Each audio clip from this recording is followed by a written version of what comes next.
Thank you. How are you, Manchester? You all right? Good. Glad to hear it. Well, thanks for coming out on a Sunday afternoon at like 1 p.m. That's commitment to comedy. I appreciate that. I know some of you have had to negotiate with your partners and lost. So thanks for coming out. It's great to be here. I'm going to put you all at ease with an oldie but a goldie, a classic joke. I like my women like I like my coffee. Flat white. Not that I can afford coffee these days, or anybody can. It's so flippin' expensive. I hate saying stuff like that because I'm turning into my dad, and anybody who's got a dad in the 70s knows how tight-fisted they can be, like really miserly. And my dad is like the ultimate tight fist. Anybody with a tight-fisted father or parent or partner in the room, give me a shout. Oh, you're in trouble when you get home. I'll give you an example. My dad's so tight with stuff that it's always like, I'm always on edge about talking to him about how much something costs. I bought a pair of shoes not too long ago, and they were only like 50 quid, but I got them in the sale, and to my dad, he was like, oh, those are nice shoes. And I was like, oh God, here it comes. How much were they? So I was like, I'll just downplay it. Dad, they are £20. That's how much they are. And my dad's like, £20? Oh, you got ripped off? Oh, this is terrible. Great. Not a lot of laughs for my dad there, which is good for me because I've only made my entire set about my dad. So thanks for that.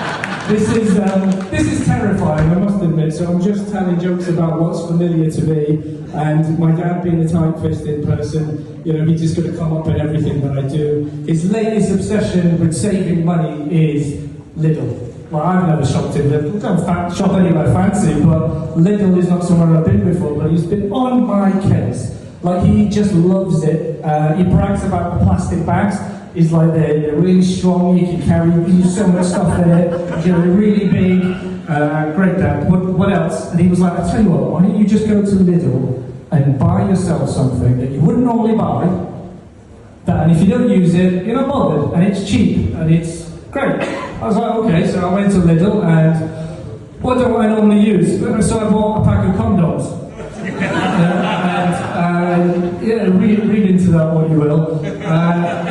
But I got them home, opened them up, and it was just a pack of balloons with a picture of a horse on it, so a bit disappointed.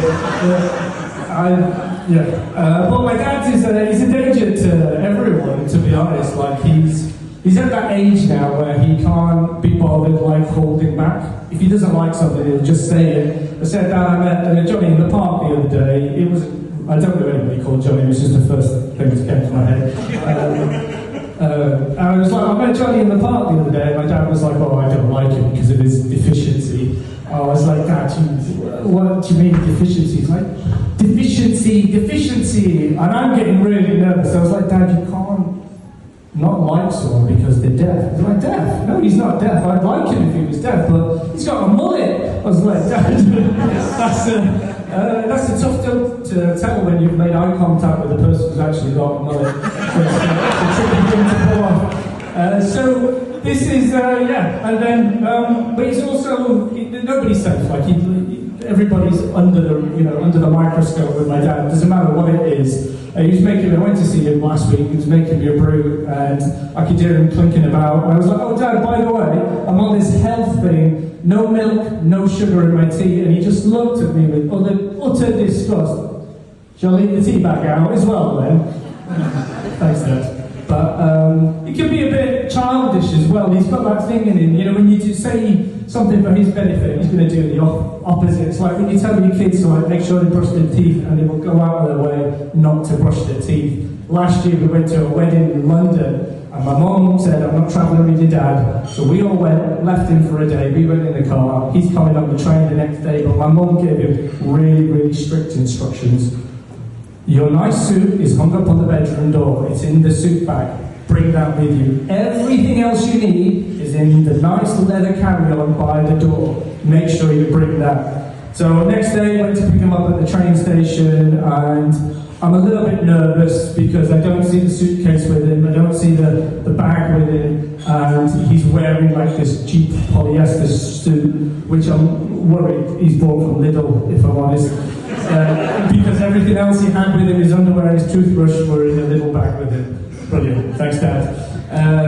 And then, well, what else? Yeah, my dad will do this thing where he will say stuff to you, and it makes sense to nobody but him, but he won't try and correct it. He will try and convince you that you are wrong. Many, many years ago, we had a terrible break-in at our house. A couple of guys in balaclavas kicked the door in, tried to attack my dad. But me and my brother and my dad, we kind of scared them off. It wasn't anything major, but they did have a knife with them. And when the police officer came, my dad was explaining to the police officer the knife, and the police officer was, how big was the knife? Was it a kitchen knife? Was it a butter knife? And he was like, no, it was a big knife. And he was doing this as a measurement. And the police, well, I turned it off. That's my dad's fault as well.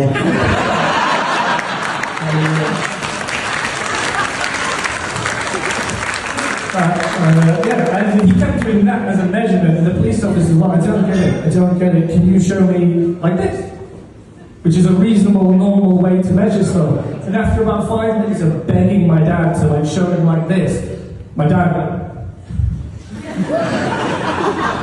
The police officer still didn't get it, so my dad went, it's about the size of a little bag. Thank you,